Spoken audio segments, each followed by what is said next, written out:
টি-20 ক্রিকেটে নতুন এক তারকার আবির্ভাব হচ্ছে বাংলাদেশের ক্রিকেটে। এরই মধ্যে যিনি শ্রীলঙ্কা, ওয়েস্ট ইন্ডিজ এমনকি বাংলাদেশের সেরা সেরা ব্যাটারদের রেকর্ড ভেঙে ফেলেছেন। জাতীয় দলে ঢোকার আগেই গড়ে ফেলেছেন বিশেষ এক কীর্তি, সাথে করেছেন অসাধারণ এক সেঞ্চুরি। আগামী দিনে এই ক্রিকেটারকে নিয়ে বড় স্বপ্ন দেখা শুরু করেছে টাইগার ক্রিকেট প্রেমীরা। বাংলাদেশ দলে আবির্ভাব হতে যাওয়া নতুন তারকাকে নিয়ে বাকিটা জানবো রিপোর্টে। এ যেন অমাবস্যার রাতে পূর্ণিমার এক টুকরো আলো। দেশের ক্রিকেটে এতদিন যেই মানুষটাকে খুঁজছিলেন সবাই, তার আগমনই হচ্ছে ঘটা করে। অতি শীঘ্রই হয়তো গায়ে জড়াবেন জাতীয় দলের জার্সি। এরই মধ্যে গড়ে ফেলেছেন বেশ কিছু কীর্তি। পরিসংখ্যানের দিক থেকে ছাড়িয়ে গেলেন ওয়েস্ট ইন্ডিজ, শ্রীলঙ্কা সহ স্বদেশী বড় ভাই তামিম, সাকিব ও মাহমুদুল্লাহ রিয়াদদের। বলছিলাম 20 বছর বয়সী জিসান আলমের কথা। চলমান এনসিএল এ ব্যাট হাতে এমন এক নজির গড়লেন তিনি, যেটা সত্যিই প্রশংসনীয়। জিসানকে নিয়ে আলোচনা হচ্ছিল গেল 1 বছর ধরেই। নারায়ণগঞ্জে জন্ম নেওয়া এই ক্রিকেটারের বাবা ও চাচা দুজনই ছিলেন সাবেক ক্রিকেটার, যার প্রেক্ষিতে মূলত ঘরোয়া লিগে বেশি চর্চা হয়েছে তাকে নিয়ে। তবে পারিবারিক পরিচয় ভেদ করে এখন নিজেকেই অনন্য পর্যায়ে নিয়ে যাচ্ছেন ডানহাতি এই পাওয়ার হিটার।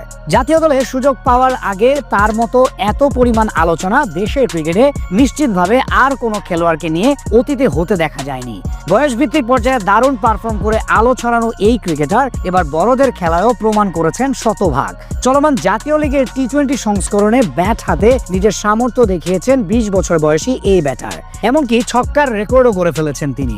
চলমান এনসিএল এ নিজের প্রথম ম্যাচে সিলেট ডিভিশনের হয়ে দুর্দান্ত এক সেঞ্চুরি হাঁকান তিনি। মাত্র 52 বলের সেঞ্চুরিটি ছিল বাংলাদেশের ইতিহাসে স্বীকৃত ক্রিকেটে তৃতীয় দ্রুততম শতক করার নজির। এরপর টুর্নামেন্টে আরও 2টি অর্ধশতক করেন তিনি। 7 ম্যাচে প্রায় 40 গড়ে 281 রান করেছেন, প্রায় 160 ছুঁই স্ট্রাইক রেটে ব্যাট করে। এর মাঝে মোট 22টি ছক্কা মেরেছেন তিনি। এর মাধ্যমেই রেকর্ড গড়েছেন জিসান। চলমান জাতীয় লিগের টুর্নামেন্টটি হচ্ছে সিলেট আন্তর্জাতিক ক্রিকেট স্টেডিয়ামে। যেই মাঠে কমপক্ষে 15টি 6 মেরেছে এমন ব্যাটারদের মধ্যে গড়ে মাত্র 6.25 বলে প্রতি 1টি করে ছক্কা মারার রেকর্ড আছে ক্যারিবীয় ব্যাটার জনসন চার্লসের দখলে। এরপরই এখন জিসান আলমের অবস্থান। তিনি সিলেটে একটা ছক্কা মারার জন্য বল খরচ করেছেন মাত্র 8টা করে, অর্থাৎ প্রতি 8 ডেলিভারি অন্তর অন্তর একটা করে ওভার বাউন্ডারি মারেন জিসান। এরপর আছেন ক্যারিবীয় আরেক ব্যাটার শাই হোপ, তিনি খরচ করেছেন 8.25 বল, আর শ্রীলঙ্কার কুশাল মেন্ডিস খরচ করেন প্রায় 10টা করে বল।